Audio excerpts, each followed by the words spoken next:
Hi friends, నేను మీ Anil Kumar. Welcome back to our channel. ఈరోజు మనం డిస్కస్ చేయబోయే టాపిక్ 6th క్లాస్ ఫిజిక్స్లోని పదార్థాలను వేరు చేయట, దీనినే సపరేషన్ ఆఫ్ సబ్స్టాన్సెస్ అంటారు. లేదా ఈ ఫిజిక్స్ అనేది బయాలజీ వాళ్ళకి, మ్యాథ్స్ వాళ్ళకి, ఫిజిక్స్ వాళ్ళకి, అదేవిధంగా ఎస్జిటి వారికి చాలా ముఖ్యమైనటువంటి టాపిక్. కాబట్టి ఈ వీడియోలో మీరు చూసేటువంటి ప్రతి బిట్ కూడా టెక్స్ట్ బుక్లోని ప్రతి లైన్ ఆధారంగా, గత పరీక్షల్లో వచ్చినటువంటి మోడల్ని ఆధారంగా చేసుకొని రాబోయే టెట్ ఎగ్జామ్లో మోస్ట్ ఎక్స్పెక్టెడ్ బిట్గా వీటిని తయారు చేయడం జరిగింది. సో ఫ్రెండ్స్, మీరు ఈ వీడియోని ఎక్కడా స్కిప్ చేయకుండా చివరి వరకు చూస్తే ఈ చాప్టర్ మీద మీకు పూర్తి గ్రిప్ రావడం జరుగుతుంది. గత వీడియోలో మనం ఫస్ట్ లెసన్ గురించి డీటెయిల్గా ఎక్స్ప్లెయిన్ చేసుకోవడం జరిగింది. కాబట్టి ఈ వీడియో తోటి 6th క్లాస్ ఫిజిక్స్ అనేది కంప్లీట్ అవ్వడం జరుగుతుంది. మన రాబోయే వీడియోలో 7th, 8th, 9th అదేవిధంగా 10th క్లాస్ ఫిజిక్స్ మీద కూడా నేను వీడియోస్ చేయడం జరుగుతుంది. కాబట్టి ఇంకా మన ఛానల్ ఎవరైనా సబ్స్క్రైబ్ చేయనట్లయితే సబ్స్క్రైబ్ చేసుకోండి.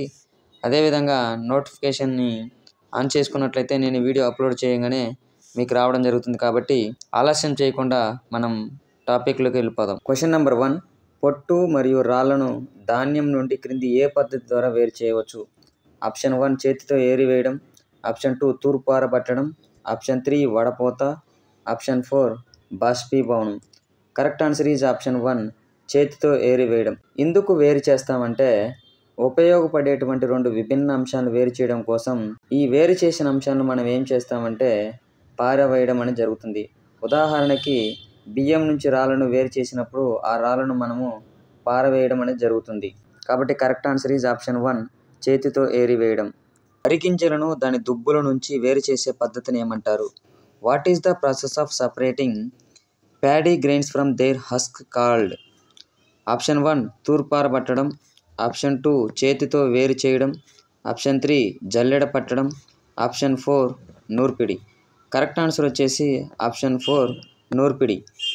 దుబ్బులు మొదలైనటువంటి వాటి నుంచి ధాన్యాన్ని వేరు చేయడానికి ఈ నూర్పిడి అనే పద్ధతిని ఉపయోగిస్తారు. కొన్నిసార్లు ఎద్దుల సహాయంతో నూర్పిడిని చేయడం అనేది జరుగుతుంది. అదేవిధంగా ధాన్యపు గింజలను వేరు చేయడానికి వాటి దుబ్బులను ఏం చేస్తారంటే నేలకు కొట్టడం అనేది జరుగుతుంది. పెద్ద మొత్తంలో ధాన్యాన్ని నూర్పిడి చేయడానికి యంత్రాలను కూడా ప్రస్తుత రోజుల్లో ఉపయోగించడం అనేది జరుగుతుంది.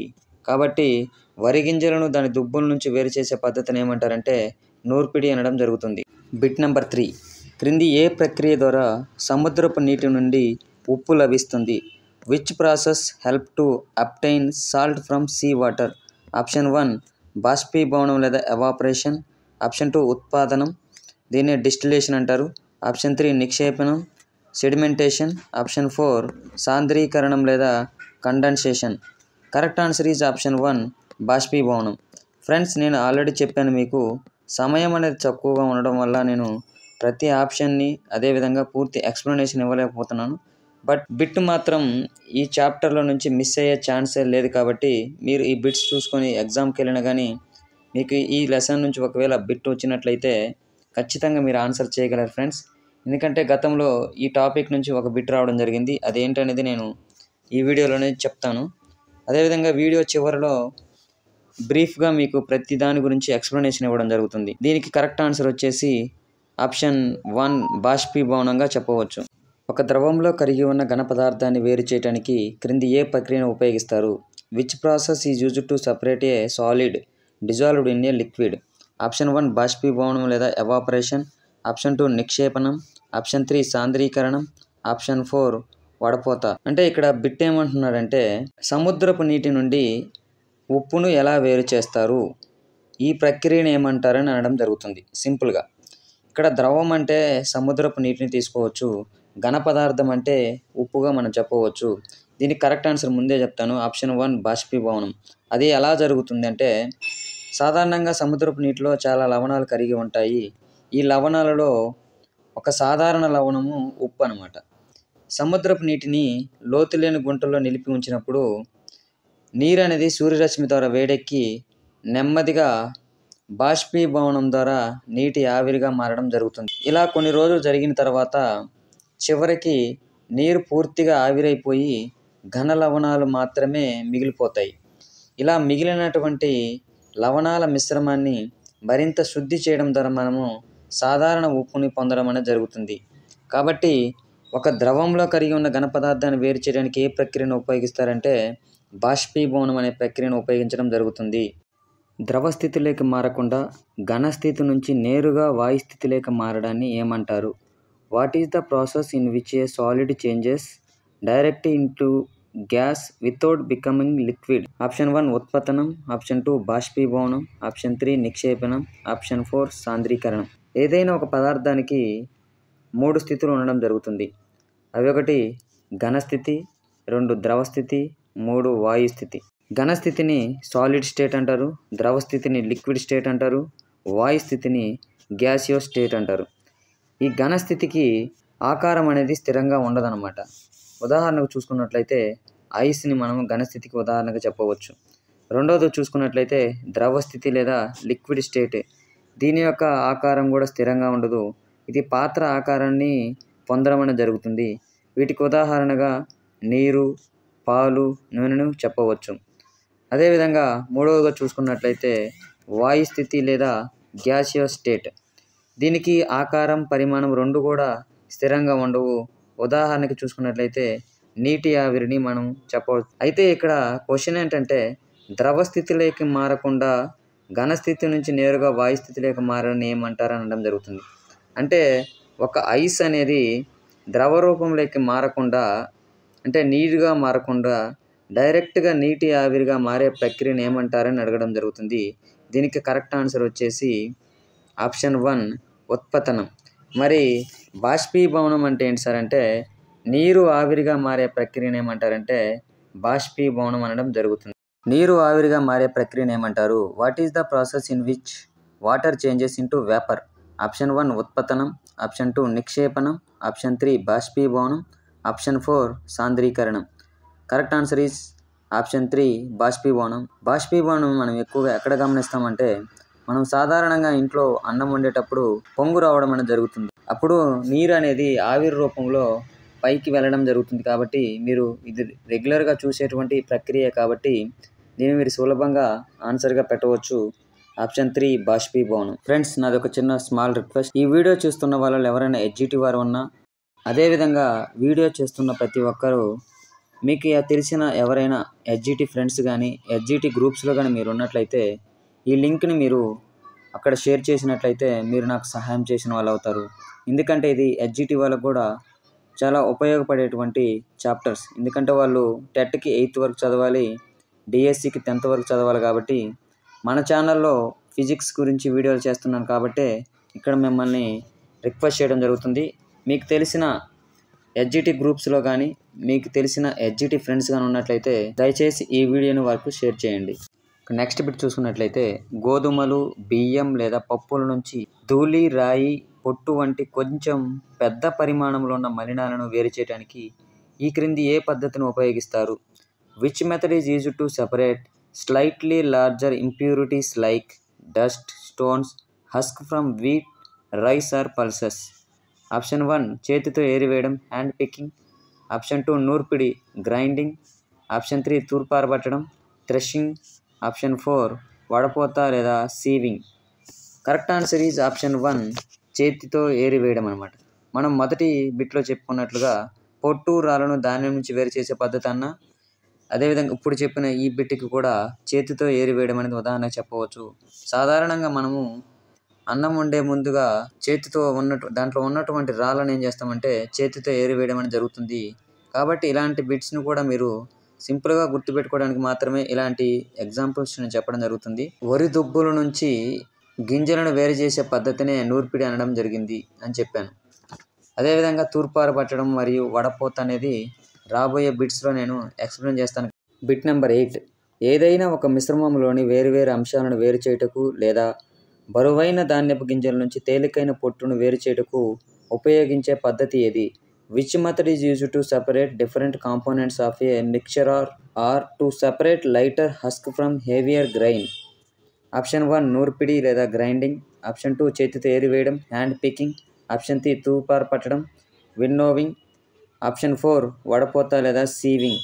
కరెక్ట్ ఆన్సర్ ఈజ్ ఆప్షన్ 3 తూర్పారబట్టడం. తూర్పారబట్టడం అంటే గాలి ద్వారా లేదా గాలిని ఊదడం ద్వారా మిశ్రమంలోని బరువైన మరియు తేలికైన అంశాలను వేరు చేయడానికి ఈ పద్ధతి అనేది ఉపయోగపడుతుంది. ఈ పద్ధతిని రైతులు సాధారణంగా బరువైన ధాన్యపు గింజల నుంచి తేలికైన పొట్టును వేరు చేయడానికి ఉపయోగిస్తారనమాట. ఈ గాలి వలన పొట్టు అనేది దూరంగా నెట్టివేయబడుతుంది. ధాన్యపు గింజలని వేరు చేయబడి కింద కుప్పగా ఏర్పడడం జరుగుతుంది. వేరు చేసినటువంటి పొట్టును అనేక అవసరాలకు ఉపయోగిస్తారు. ఉదాహరణకి పశువుల మేతగా ఈ పొట్టును అనేది ఉపయోగించడం అనేది జరుగుతుంది. కాబట్టి కరెక్ట్ ఆన్సర్ ఈజ్ ఆప్షన్ 3 తూర్పారబట్టడం అనేది చెప్పవచ్చు. పాలు మరిగిన తర్వాత చల్లార్చి ఒక గుడ్డ ముక్కపై పోసినప్పుడు దానిపై మేగడ మిగిలిపోతుంది. ఇలా పాల నుంచి మేగడను వేరు చేసే ప్రక్రియను ఏమంటారు? When boiled milk is cooled and poured on a cloth, the cream stays on the cloth. What is the process of separating cream from milk called?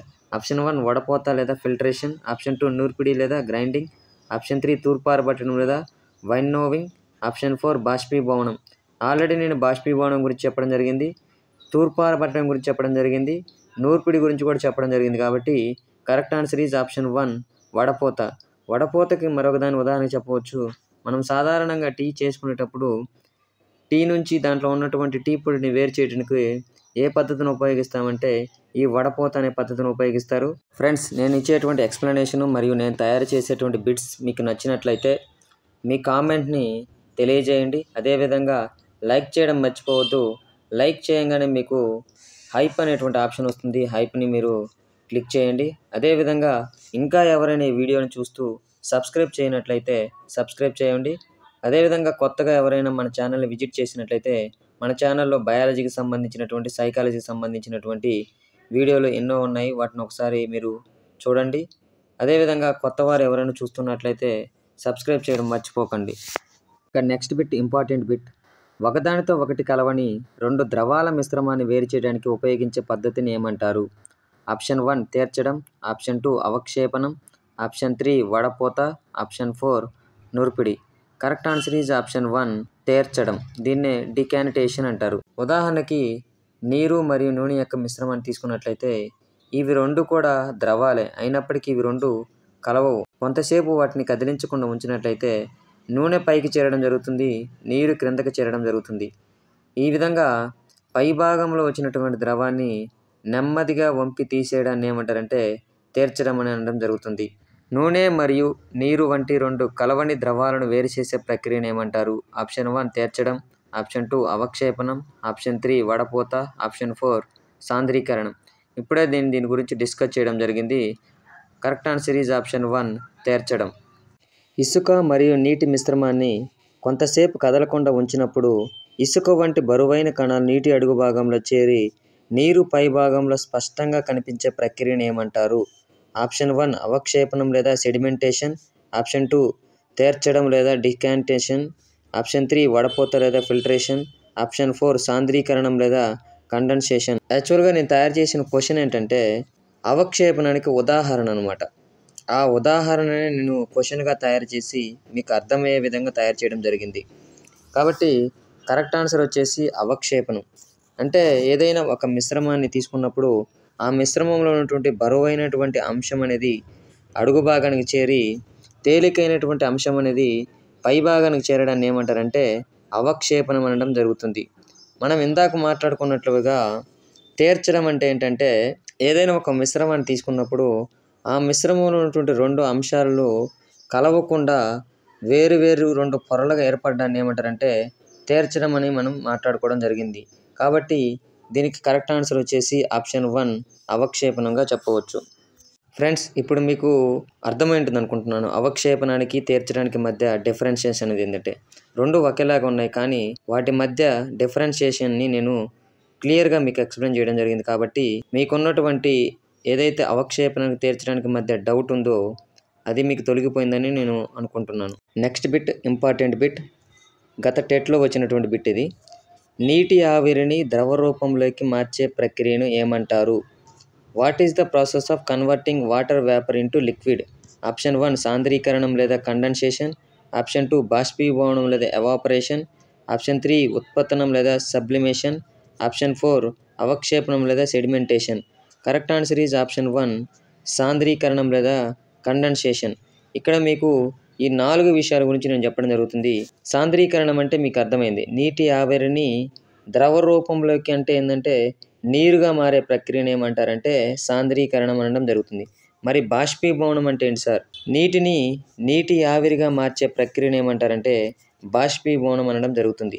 మరి ఉత్పతనం అంటే ఏంటి సార్? సబ్లిమేషన్ అంటే ఏంటి? ద్రవ స్థితిలోకి మారకుండా నేరుగా ఘనస్థితి నుంచి వాయుస్థితిలోకి మారడాన్ని ఏమంటారంటే ఉత్పతనం అంటారని నేను గతంలో కూడా చెప్పడం జరిగింది. మరి అవక్షేపణం అంటే ఏంటనేది ఇప్పుడే చెప్పడం జరిగింది, మళ్ళీ చెప్తాను. ఏదైనా ఒక మిశ్రమంలో బరువైనటువంటి అంశం కిందకి చేరి తేలికైన అంశం పైకి చేరడాన్ని ఏమంటారంటే అవక్షేపణం లేదా సెడిమెంటేషన్ అంటారు. ఫ్రెండ్, నేను ఈ పదార్థాలను వేరు చేయడం అనేటువంటి టాపిక్లో ఉన్నటువంటి ఇలాంటి ప్రతి పదాన్ని కూడా విత్ ఎగ్జాంపుల్తో ఎక్స్ప్లెనేషన్ చేస్తూ టెట్లో ఎలా వస్తుందో కూడా నేను క్వశ్చన్లు తయారు చేయడం జరిగింది. కాబట్టి మీరు ఒక్క 10 నిమిషాలు 15 నిమిషాలు టెక్స్ట్ బుక్ ఓపెన్ చేసి బ్రీఫ్గా చదువుకోండి. ఈ రూపంలో ఉన్నాయా లేదా అనేది మీకు క్లియర్గా అర్థమవుతుంది. కాబట్టి ఇక మీరు టెక్స్ట్ బుక్ ఓపెన్ చేయాల్సిన అవసరం లేదు. ఎగ్జామ్కు ముందు ఈ వీడియో చూసి వెళ్ళినట్లయితే చాలు. పాలను మరిగించినప్పుడు కొంత ఆవిరి పైకి లేచి మూత అడుగు భాగంలో నీటి బిందువులు అనేవి ఏర్పడతాయి. ఈ ఆవిరి తిరిగి నీటి బిందువులుగా మారే ప్రక్రియను ఏమంటారు? When milk boils, some steam rises and forms water droplets on the underside of the lid. What is the process of changing steam back into water droplets called? Option 1 సాంద్రీకరణం లేదా కండెన్సేషన్, ఆప్షన్ 2 బాష్పీభవనం లేదా evaporation, option 3 ఉత్పతనం లేదా sublimation, option 4 వడపోత లేదా filtration. Correct answer is option 1 సాంద్రీకరణం. Sir, మీరు ఎందుకు ఇంగ్లీష్లో కూడా చెప్తున్నారు సాంద్రీకరణం అంటే కండెన్సేషన్ అంటే? వాడు క్వశ్చన్లో రేపు ఏమి ఇస్తాడు తెలుసా? ఆప్షన్లో సాంద్రీకరణం అని ఇవ్వడు, కండెన్సేషన్ అని ఇవ్వడం జరుగుతుంది. గత డిఎస్సి రాసిన వాడికి తెలుస్తుంది ఈ అనుభవం. ఎందుకంటే ఇంగ్లీష్ వర్డ్కి ఎక్కువ ప్రిఫరెన్స్ ఇవ్వడం జరిగింది. దానివల్ల చాలామంది హాఫ్ మార్క్ను కోల్పోవడం జరిగింది. కాబట్టి నేను ఎక్స్ప్లెనేషన్ చేస్తున్నాను. ఫ్రెండ్స్, ఇది 13 బిట్కి ఎగ్జాంపుల్ అనమాట. ఇది అంటే నీటి ఆవిరి అనేది ద్రవ రూపంలోకి మారే ప్రక్రియనే సాంద్రీకరణం అన్నాం కదా. ఇక్కడ ఏమంటున్నాడు? ఆవిరి తిరిగి నీటి బిందువులుగా మారే ప్రక్రియని అంటాడు. నీటి ఆవిరి నీటి బిందువులు కంటే నీరుగా మారే ప్రక్రియని లేదా ద్రవ రూపంలో మారే ప్రక్రియనే సాంద్రీకరణం అంటారు అని చెప్పడం జరిగింది. బిట్ నెంబర్ 15 ఇది. క్వశ్చన్ నెంబర్ రాంగ్ ఇచ్చాను. ఒక ద్రావణం తనలో మరింత ఎక్కువ పదార్థాన్ని కరిగించలేకపోతే ఆ ద్రావణాన్ని ఏమంటారు? What is a solution called when it cannot dissolve any more solute?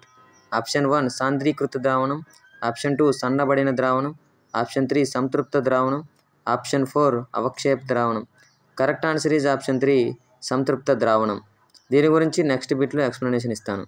నీటిలో చక్కెరను కరిగిస్తూ పోతే ఒక దశలో ఇక చక్కెర కరగక క్రింద మిగిలిపోతుంది. ఈ సమయంలో నీరు మరింత చక్కెరను కరిగించలేని ఈ ద్రావణాన్ని ఏమంటారు? When sugar is added to water continuously, a stage comes where no more sugar dissolves and settles at the bottom. What is this solution called? Option 1 సంతృప్త ద్రావణం, ఆప్షన్ 2 అసంతృప్త ద్రావణం, ఆప్షన్ 3 సాంద్రీకృత ద్రావణం, ఆప్షన్ 4 చిక్కబడిన ద్రావణం. ఫ్రెండ్స్, దీనికి ఉదాహరణగా మన రియల్ లైఫ్లో జరిగినవి ఏంటంటే, మనం అప్పుడప్పుడు లెమన్ వాటర్ తయారు చేసుకుంటుంటాం. చక్కెరతో తయారు చేసినా లేదా ఉప్పుతో మనం తయారు చేసుకున్నప్పటికీ మనం ఎంత దానిని డిజాల్వ్ చేయాలని ప్రయత్నించినప్పటికీ అడుగు భాగంలో ఎంతో కొంత మనకి దాని యొక్క పార్టికల్స్ అనేవి మిగిలిపోవడం జరుగుతుంది. అటువంటి సమయంలో మనం ఏదైతే అడుగు భాగాన చూడడం జరుగుతుందంటే అది పూర్తిగా నీటిలో కరిగిపోదన్నమాట. నీరు అనేది దానిని పూర్తిగా కరిగించలేనటువంటి స్థితిని కలిగి ఉంటుంది. కాబట్టి అటువంటి ద్రావణాన్ని ఏమంటారంటే సంతృప్త ద్రావణం లేదా సాచురేటెడ్ సొల్యూషన్ అనడం జరుగుతుంది. కాబట్టి దీనికి కరెక్ట్ ఆన్సర్ ఈజ్ ఆప్షన్ 1 సంతృప్త ద్రావణం లేదా సాచురేటెడ్ సొల్యూషన్. ఫ్రెండ్స్, ఇక చాలా ఇంపార్టెంట్ అయినది ఏంటంటే అభ్యాసం అని ఉంటుందన్నమాట టెక్స్ట్ బుక్లో లెసన్ అయిన తర్వాత. అందులో ఇవి బయాలజీ వాళ్ళకి ఇంపార్టెంట్ కాకపోవచ్చు, కానీ ఇది ఫిజిక్స్ వాళ్ళు ఎవరైతే ఉన్నారో, అదేవిధంగా ఎస్జిటి వాళ్ళు ఎవరైతే ఉన్నారో, ఇది టెట్కి మరియు డిఎస్సికి చాలా ముఖ్యమైనటువంటి విషయాలు అనమాట. ఇవి రెండు కూడా ఇప్పుడు నేను చెప్పబోయే ప్రతిదీ కూడా. కాబట్టి ఫిజిక్స్ వాళ్ళు కానీ ఎవరైనా వీడియోని చూస్తున్నట్లయితే, ఎస్జిటి వాళ్ళు చూస్తున్నట్లయితే చాలా జాగ్రత్తగా వినండి. ఇక్కడ ఏమడుగుతున్నాడంటే క్వశ్చన్ ట్రూ ఆర్ ఫాల్స్ అనమాట. టెక్స్ట్ బుక్లు ఉంటాయి ఇవి. పాలు మరియు నీటి మిశ్రమాన్ని వడపోత ద్వారా వేరు చేయవచ్చు అనేది ఈ స్టేట్మెంట్ రైట్ ఆర్ రాంగ్ అని అడుగుతారు అనమాట. కాబట్టి కరెక్ట్ ఆన్సర్ వచ్చేసి జవాబు వచ్చేసి కాదు, ఇది ఫాల్స్. ఎందుకు కాదంటే పాలు మరియు నీరు అనేటువంటి రెండు కూడా ద్రవాలు అనమాట. ఇవి రెండు పూర్తిగా కలిసిపోయేటువంటి ద్రవాలు. కాబట్టి వీటిని వడపోత ద్వారా వేరు కావు లేదా వేరు చేయలేము. వడపోత అనేది ఎప్పుడు చేస్తారంటే ఘన ద్రవ పదార్థాల మిశ్రమాన్ని వేరు చేసేటప్పుడు ఈ వడపోత అనేటువంటి పద్ధతిని ఉపయోగించడం అనేది జరుగుతుంది. ఉదాహరణకు చూసుకున్నట్లయితే ఇసుక మరియు నీరుకు చెప్పవచ్చు. కానీ పాలు మరియు నీరు అనేటువంటివి ఇవి రెండు కూడా పూర్తిగా కలుస్తాయి కాబట్టి ఈ ఫిల్టరేషన్ చేసేటప్పుడు రెండు కిందకే పోతాయి.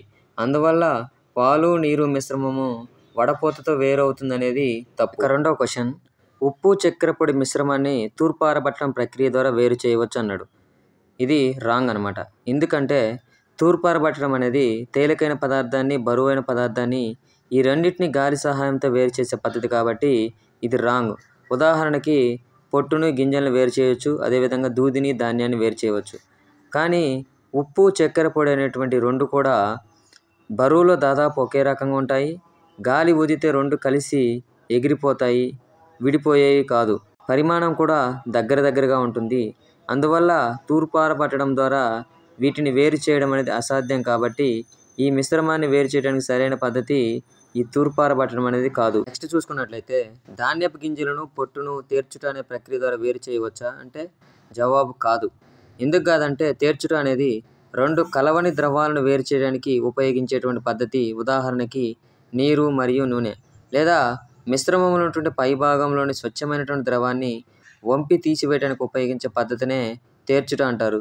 కానీ ఇక్కడ ధాన్యపు గింజలు పొట్టు అన్నాడు కాబట్టి ఇవి రెండు కూడా ఘన మిశ్రమాలే కాబట్టి ఇవి రెండు వీటిని వంపి తీసేయడం అనేది జరగదు కాబట్టి ఇది తేర్చడం అనే పద్ధతికి వర్తించదు.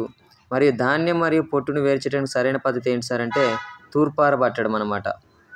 కూడా ఉంటుంది టెక్స్ట్ బుక్లో చూడండి. తేనీటిలో ఉన్న చక్కెరను వడపోత ప్రక్రియ ద్వారా వేరు చేయవచ్చు అంటే వేరు చేయలేము. కాబట్టి దీనికి కరెక్ట్ ఆన్సర్ ఏంటంటే తేనీటిలో ఉన్న చక్కెరను బాష్పీభవనం అనే ప్రక్రియ ద్వారా వేరు చేయవచ్చు.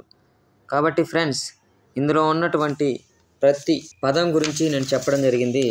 అందులోది చేతితో ఏరివేయడం అంటే ఏంటి, తూర్పారబట్టడం, జల్లెడ పట్టడం, అవక్షేపణం, తేర్చడం, వడపోత, బాష్పీభవనం, నూర్పిడి, తూర్పారబట్టడం, సాంద్రీకరణం, వీటన్నిటి గురించి నేను డీటెయిల్గా ఎక్స్ప్లెనేషన్ చేయడం జరిగింది. కాబట్టి మీరు మరలా ఈ పదాలు ఏంటి సార్ అనే కన్ఫ్యూజన్ లేకుండా ఈ బుక్ని మొత్తం అంటే ఈ ఏదైతే చాప్టర్ ఉందో దాంట్లో ఎటువంటి డౌట్ లేకుండా మీరు ఎగ్జామ్కి వెళ్ళిపోవచ్చు. కాబట్టి ఈ వీడియోని చివరి వరకు చూసినందుకు మీకు ధన్యవాదాలు.